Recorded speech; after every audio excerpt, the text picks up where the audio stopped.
دیکھیں 22 کی ایج میں اگر آپ پوچھ رہے ہیں مجھے کہ آپ کی بیٹی کا نام ثنا ہے، جو عدد کے حوالے سے 7 بنتا ہے، تھوڑا سا بھاری ہے،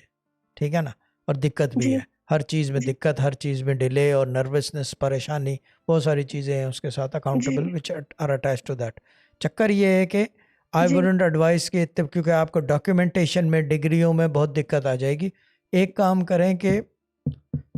نام جی کوئی چوز کر لیں، جیسے کہ 4 نمبر کا نام ہو، وہ کر کے عقیقہ کروا دیں اس کے اوپر۔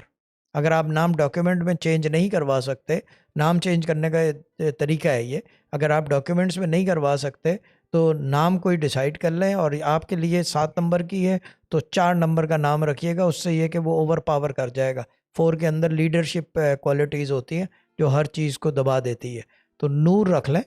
4 نمبر کا رکھ لیں، یا نور جی رکھ لیں، وہ بھی 4 بنتے ہیں، اور عقیقہ کروا دیں اور بلانے میں نور کر دیں، ڈاکیومنٹیشن میں ثنا چلنے دیں، ٹھیک ہے نا،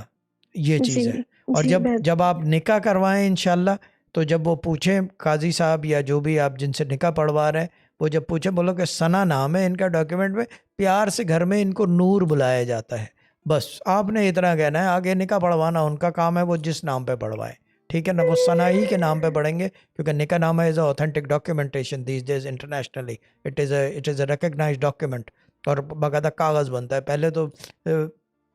زبانی کلامی ہوتا تھا، اب ڈاکیومنٹ بنتا ہے اس کا، تو وہ کریں گے ثنا کے نام پہ، لیکن وہ نور ایک ساتھ لگا ہوا جائے گا، کیونکہ مسئلہ یہ ہے کہ آپ نے عقیقہ دے دیا ہے، اور لوح محفوظ میں جب آپ عقیقہ دے دو نام کے اوپر تو وہ وہیں چینج ہو جاتا ہے۔